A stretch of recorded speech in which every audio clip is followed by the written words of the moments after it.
Et si la prochaine grande secousse géopolitique naissait dans un simple champ d'igname? Sous le soleil doux d'un matin à Ouagadougou, tout paraît familier. Mais ce calme trompeur précède une mutation profonde, à peine perçue par les experts occidentaux. Derrière chaque silhouette courbée dans les champs, une nouvelle ère s'annonce, silencieuse mais déterminée, là où l'on n'attendait qu'une routine agricole.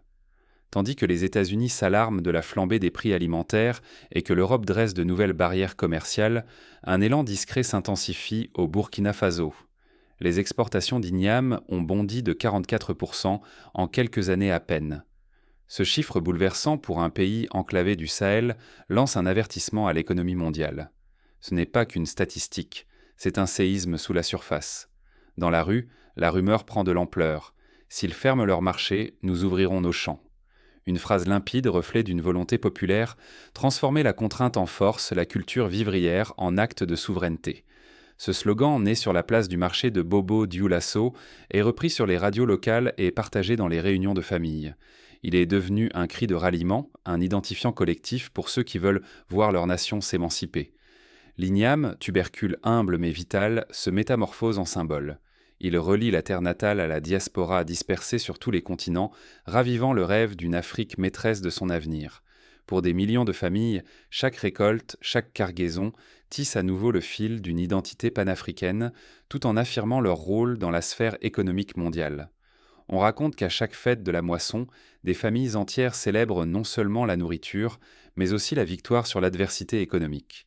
Ignorer cette bascule, c'est se condamner à manquer la redistribution silencieuse des cartes du pouvoir. Désormais, le levier n'est plus dans les tours de Wall Street ou de Bruxelles, mais dans les mains rugueuses des cultivateurs africains, là où la terre réécrit les règles du jeu. Comme lors de la révolution verte asiatique, où le riz a changé le destin de millions de vies, l'Igname pourrait être le pivot d'une nouvelle dynamique régionale. Mais comment une simple racine a-t-elle pu provoquer un tel bouleversement ? Pour le comprendre, il faut revenir aux origines de cette révolution discrète. À travers l'histoire, de nombreux produits agricoles ont bouleversé les rapports de force. Le coton en Égypte au XIXe siècle, le café en Éthiopie, la canne à sucre dans les Caraïbes. L'igname, aujourd'hui, prend place dans cette lignée. Le monde détourne le regard, mais sous le soleil du Sahel, un plan précis prend forme au Burkina Faso. Tandis que l'Occident s'enlise dans des débats sur l'inflation et les chaînes d'approvisionnement, une révolution muette s'enracine, bien loin des projecteurs. Ici, la stratégie ne naît pas seulement dans les bureaux, mais au plus près de la terre noire, là où l'igname veille sur les espoirs d'un peuple entier. Comme la pomme de terre en Europe à l'époque de Parmentier, l'igname du Burkina Faso devient le symbole d'un renouveau national. À la tête de cette mutation, le président Ibrahim Traoré orchestre depuis la fin de l'année 2024 un repositionnement audacieux. Un document confidentiel du ministère de l'Agriculture trace la voie. Rehausser de 44% les exportations agricoles, principalement l'igname, sur la période 2025 à 2028. Dans un contexte de sanctions et de dérèglement climatique, cet objectif, loin d'être irréaliste, sonne comme une déclaration d'indépendance. Cette stratégie rappelle celle de la Thaïlande qui, il y a 50 ans, a investi massivement dans le riz pour transformer son économie. Pour réussir, le Burkina Faso investit dans des infrastructures décisives. Les nouveaux corridors de transport transforment les routes du Sud en artères commerciales, accélérant l'acheminement et réduisant les pertes. En parallèle, des hubs numériques modernisent la logistique et assurent la traçabilité de chaque récolte. Mais la vraie rupture, la création des corridors alimentaires de souveraineté. Des réseaux dédiés à l'acheminement rapide, protégé, de cultures vitales, hors des flux contrôlés par l'Occident. Cette approche s'inspire des corridors céréaliers mis en place par l'Ukraine au début du XXIe siècle pour contourner les embargos russes. Au centre du dispositif, l'igname trône en symbole d'endurance. Ce tubercule négligé cache des atouts redoutables. Il se conserve des mois, brave la chaleur, voyage sans réfrigération et incarne la résilience transgénérationnelle. Pour de nombreuses familles, il est mémoire, fierté et lien vivant avec la diaspora, de New York à Abidjan, chaque plat réveille un fragment d'identité. On rapporte que lors de funérailles ou de fêtes traditionnelles, l'igname occupe le centre de la table, rappelant à chacun ses racines et son héritage. Réduire cette initiative à une question de chiffres serait une erreur. Ici, chaque igname exporté proclame la souveraineté retrouvée, la dignité protégée, la capacité à influencer les règles du jeu mondial. Le Burkina Faso ne vend pas seulement une récolte, Il affirme sa place, protège ses producteurs et redéfinit l'équilibre des forces. De la même manière que le cacao a donné à la Côte d'Ivoire un poids considérable sur le marché mondial, l'Igname offre au Burkina Faso un levier inédit. Mais derrière la stratégie, des tensions grondent. Quels obstacles et rivalités menacent ce fragile élan et comment l'Afrique compte-t-elle transformer chaque défi en opportunité inattendue?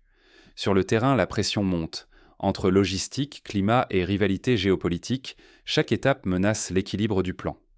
Derrière chaque cargaison, des enjeux humains et politiques se dessinent, prêts à tout bouleverser. Un simple retard de transport peut signifier la perte d'une récolte, tandis qu'une sécheresse imprévue peut remettre en cause toute la stratégie d'exportation. En 2026, une tempête soudaine a détruit près de 12% des stocks dans la région de Banfora, rappelant la précarité de l'aventure. Face à la fermeture croissante des frontières, le Sahel réinvente les règles du commerce mondial. Loin des projecteurs, une nouvelle dynamique traverse le Burkina Faso et ses voisins, bouleversant la carte du pouvoir. Le Mali, le Niger et la Côte d'Ivoire s'intéressent à cette réussite et envoient récemment des délégations pour apprendre des méthodes burkinabées. Un effet domino se dessine, où chaque pays tente d'adapter le modèle à ses propres cultures et contraintes climatiques. Ici, l'igname se transforme. D'aliment traditionnel, elle devient pivot d'une stratégie économique audacieuse. Les marchés occidentaux, empêtrés dans les débats sur l'inflation et les taxes, ne voient pas venir la montée silencieuse de ce tubercule africain. De nombreux analystes économiques, concentrés sur le soja brésilien ou le blé américain, sous-estiment la montée en puissance de l'igname, tout comme ils avaient ignoré l'essor du quinoa péruvien dans les années 2010. Autrefois, la chaîne du commerce mondial écrasait les producteurs africains.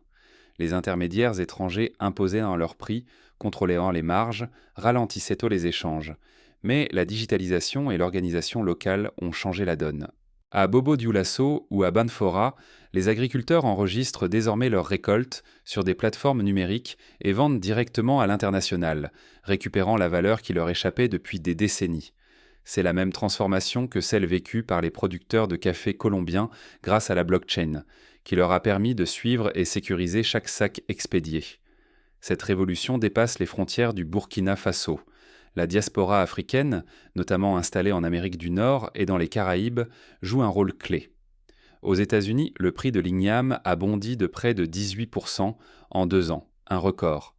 Dans les supermarchés caribéens, les rayons se vident plus vite, provoquant une course fébrile aux nouveaux fournisseurs. Les familles africaines de Houston à New York, par la force de leur demande, influencent désormais les marchés mondiaux. Lors de la fête de Thanksgiving à Atlanta, les métros traditionnels africains à base d'igname sont devenus incontournables, poussant les importateurs à signer des contrats directement avec les coopératives burkinabées. Pour répondre à cet engouement, le Sahel Export Belt prend forme. Burkina Faso, Mali et Niger s'alignent pour fluidifier le passage des marchandises. Là où les contrôles douaniers étaient un véritable parcours du combattant, il n'y a plus que 2 étapes. Cette simplification logistique accélère l'exportation vers les ports ouest-africains, court-circuitant les entraves du passé. On se souvient qu'au début des années 2000, il fallait parfois 1 semaine pour traverser 3 frontières. Aujourd'hui, le même trajet s'effectue en 48 heures, réduisant les pertes et augmentant la rentabilité. Du côté occidental, l'inquiétude monte dans les cercles fermés. Analystes et lobbyistes multiplient les réunions pour anticiper ce basculement du pouvoir alimentaire. On réalise soudain que l'Afrique prend la main, que la dépendance change de camp et que les règles du jeu ne sont plus figées. Des rapports confidentiels circulent entre Bruxelles et Washington, redoutant un scénario cacao où la rareté contrôlée par l'Afrique fait monter les prix à l'échelle mondiale. Au cœur de cette mutation, l'igname, racine nourricière et symbole d'un nouveau souffle. Elle relie les villages du Sahel aux métropoles du monde. Exporter l'igname, c'est revendiquer une souveraineté retrouvée et offrir à la diaspora un morceau de mémoire, bien au-delà d'un simple produit. Lors des festivals africains à Londres ou à Montréal, les stands d'igname connaissent une affluence record, illustrant le pouvoir d'un aliment sur la cohésion sociale et la fierté identitaire. Pourtant, l'équilibre est fragile. Mal géré, ce renversement pourrait créer des pénuries locales ou raviver les tensions régionales. Mais bien orchestré, il ouvre à l'Afrique la voie de l'autonomie, du respect et d'un leadership nouveau sur la scène mondiale. C'est le dilemme vécu par la Bolivie avec le quinoa. Le succès à l'export avait provoqué des hausses de prix locales, rendant l'aliment inaccessible à une partie de la population. Les autorités burkinabées s'en inspirent pour éviter les mêmes erreurs. La question demeure, ce modèle peut-il résister aux pressions extérieures et aux ambitions internes? Tout se joue désormais dans l'art de garder le contrôle sans perdre l'élan. Les syndicats agricoles négocient des quotas, tandis que le gouvernement surveille de près les stocks stratégiques pour éviter tout emballement. Quand la terre devient un enjeu mondial, un simple champ d'igname peut-il vraiment ébranler des frontières?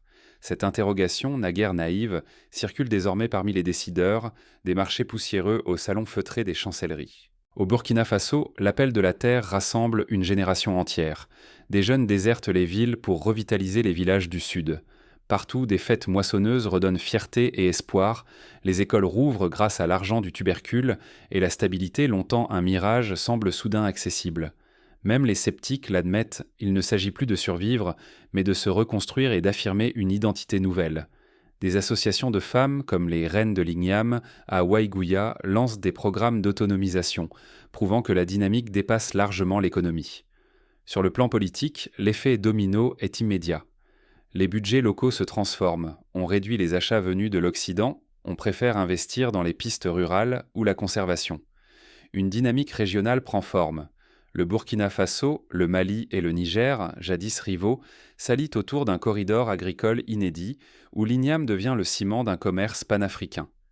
Les ministres signent des accords historiques évoquant enfin l'autonomie plus que la dépendance. La souveraineté se cultive désormais dans les sillons, pas seulement dans les discours. Ce n'est pas sans rappeler la création du marché commun du Sud, le Mercosur, qui a permis à l'Amérique latine de peser davantage face à l'Europe et aux États-Unis. Mais le succès du Burkina n'est pas sans contrepartie. Certains voisins, inquiets, redoutent une envolée des prix ou des pénuries sur leurs étals.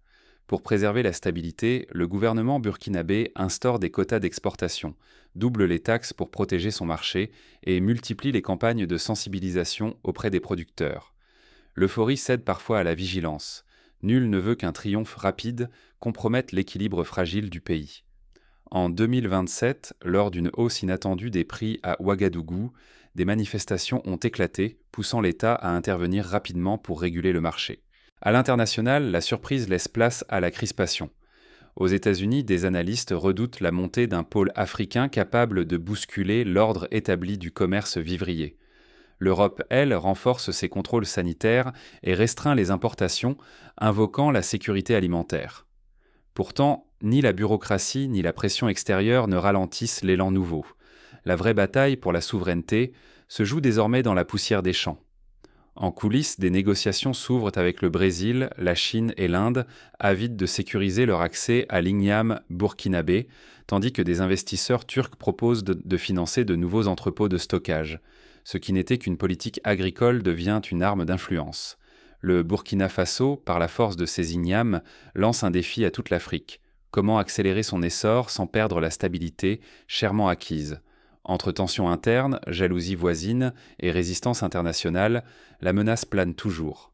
Tout dépendra de la discipline collective et de la capacité à maîtriser le tempo de cette transformation profonde. Les universités du pays lancent des programmes de recherche sur l'agriculture durable, cherchant à anticiper les prochains défis, comme la gestion de l'eau et l'adaptation au changement climatique. Mais si chaque récolte change la donne, jusqu'où ira cette fièvre de l'igname? Au fil des saisons, tout le continent scrute désormais le Burkina Faso, à l'affût du moindre faux pas ou de la prochaine percée. Au Nigeria, des émissions télévisées analysent chaque statistique, tandis qu'au Ghana, des coopératives se positionnent pour ne pas rater le train en marche. La compétition s'intensifie, mais l'émulation stimule également l'innovation, chacun cherchant à améliorer ses rendements et à diversifier ses débouchés. La souveraineté ne s'impose pas, elle se cultive patiemment. L'igname burkinabé en est que la preuve. Une nation peut tracer son propre chemin, non par de grands discours, mais par une discipline collective, mûrie année après année. Des ateliers sont organisés dans les villages pour enseigner les meilleures pratiques de culture, tandis que des prix récompensent les agriculteurs les plus innovants. Maîtriser la croissance exige un équilibre délicat. Chaque cargaison envoyée hors des frontières est une décision lourde. Exporter trop et la pénurie menace les villages. Exporter trop peu et l'opportunité disparaît. Le Burkina Faso dose ses efforts, évitant les emballements pour que ni les familles rurales ni les villes ne manquent ben de rien. Un comité de suivi, constitué de représentants des agriculteurs, des commerçants et de l'État, se réunit chaque mois pour ajuster les quotas en fonction des besoins locaux et des variations internationales. L'investissement ne s'arrête pas à la terre. Routes rénovées, entrepôts modernisés, balance numérique, système juste de quotas, tout un maillage logistique et équitable se construit. Le but ? Que les fruits de cette réussite ne se concentrent pas entre quelques mains. Du cultivateur au commerçant, chacun connaît sa place et voit son labeur reconnu. Des programmes de microcrédit permettent aux femmes de lancer leur propre activité de transformation de l'igname, créant ainsi de nouveaux emplois et renforçant la résilience communautaire. Face à la tentation de chercher une validation occidentale, le pays prend une autre voie. Il renforce d'abord la confiance entre ses propres acteurs, mobilise sa diaspora, tisse des ponts avec ceux qui partagent sa mémoire. L'objectif n'est pas de séduire l'Europe ou l'Amérique, mais de relier un village à son enfant installé à New York ou une grand-mère à son petit-fils de Paris. Les réseaux sociaux deviennent un outil de mobilisation pour la diaspora qui investit dans des projets locaux et fait la promotion de l'igname au-delà des frontières africaines. La patience stratégique guide chaque décision.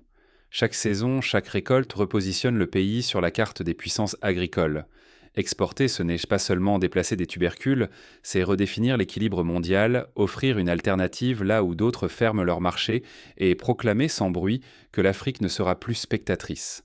En 2028, le Burkina Faso est invité à la table du G20 pour discuter de la sécurité alimentaire mondiale, preuve que le pays a gagné en crédibilité. Le risque pourtant demeure immense. Ce qui se joue dépasse les devises ou les volumes. C'est l'estime collective, la stabilité des familles, la capacité d'une région longtemps sous-estimée à imposer ses règles. Si le pari échoue, la confiance nationale vacille. S'il réussit, c'est un modèle pour tout un continent et sa diaspora. Comme le Rwanda avec le café, le Burkina Faso pourrait inspirer une génération d'entrepreneurs agricoles à travers toute l'Afrique. C'est cela la révolution silencieuse. Transformer une racine locale en instrument de puissance mondiale. Mais la question demeure, et elle nous concerne tous. Ce réveil est-il une simple affaire d'exportation, ou bien le manifeste d'une Afrique qui se relève enfin ? Mais derrière la réussite, d'autres défis se profilent. Jusqu'où le modèle burkinabé peut-il tenir face aux pressions extérieures et aux ambitions régionales ? Les tensions avec certains partenaires commerciaux pourraient d'y s'accentuer, surtout si d'autres cultures essentielles deviennent également des leviers de négociation. L'État doit anticiper, diversifier ses partenaires et investir dans la formation des jeunes pour assurer un avenir durable. Ce qui germe sous la surface bouleverse tout ce qui se joue sous les projecteurs. À chaque igname arraché à la terre du Burkina Faso, c'est une stratégie qui s'affirme, une volonté qui se dessine, un message qui se grave. L'Afrique ne nourrit plus seulement le monde, elle impose désormais ses propres règles. Ce mouvement, né dans les sillons de Bobo Dioulasso et de Banfora, n'a rien d'un hasard ni d'une simple embellie d'exportation. Il incarne une déclaration d'indépendance, un acte de souveraineté assumé. Fermer les yeux sur cette transformation, c'est ignorer ce qui fonde l'essence même d'une nation. Choisir ce que l'on cultive, protège, valorise et partage avec la planète. Trop longtemps, la voix africaine a été reléguée au second plan sur les marchés mondiaux, souvent réduite à la dépendance ou à la résignation. Aujourd'hui, chaque cargaison d'ignames expédiée, chaque document d'exportation signé, chaque sourire de productrice ou de commerçant devient une proclamation. Désormais, nous décidons de ce que nous offrons au monde, et ce choix nous appartient. Ce tournant dépasse largement la sphère économique ou diplomatique. Il touche à la dignité, à la sécurité alimentaire, à la stabilité des revenus, à la capacité de peser dans les dialogues internationaux. L'Afrique, forte de ses cultures, s'invite autour de la table des puissants. Car une frontière forgée par le commerce peut s'avérer plus solide qu'un mur de pierre ou un traité négocié à l'étranger. Cette réalité s'illustre dans les négociations récentes de l'Union africaine, où le Burkina Faso a pu défendre ses intérêts avec assurance. Le vrai risque serait de laisser filer cette révolution sans la voir, de ne pas saisir qu'elle dessine l'Afrique de demain. Refuser d'y participer, c'est laisser d'autres fixer le prix, la valeur et l'avenir de ce qui pousse sur le sol africain. C'est accepter d'être spectateur là où l'on pourrait être acteur de son propre destin. À vous qui suivez cette histoire, ne restez pas muets. Partagez vos ressentis, discutez de ce qui change en Afrique et dans le monde. La souveraineté ne s'impose pas par décret. Elle se construit, se cultive, s'exporte et se défend chaque jour dans l'arène bruyante du commerce mondial. Ouvrez les yeux sur ce qui s'organise loin des projecteurs occidentaux. L'avenir de l'Afrique s'écrit aussi loin des institutions internationales, dans la fertilité retrouvée de ses terres et la confiance renouvelée de ses peuples. Là où certains ne voient encore qu'une racine, d'autres devinent déjà l'éveil d'un nouveau pouvoir. Refusez les clichés, interrogez les discours tout faits. L'Afrique avance, à sa manière, avec ses propres alliances, ses forces, ses faiblesses, mais surtout avec la certitude que ce qui grandit aujourd'hui façonnera le monde de demain.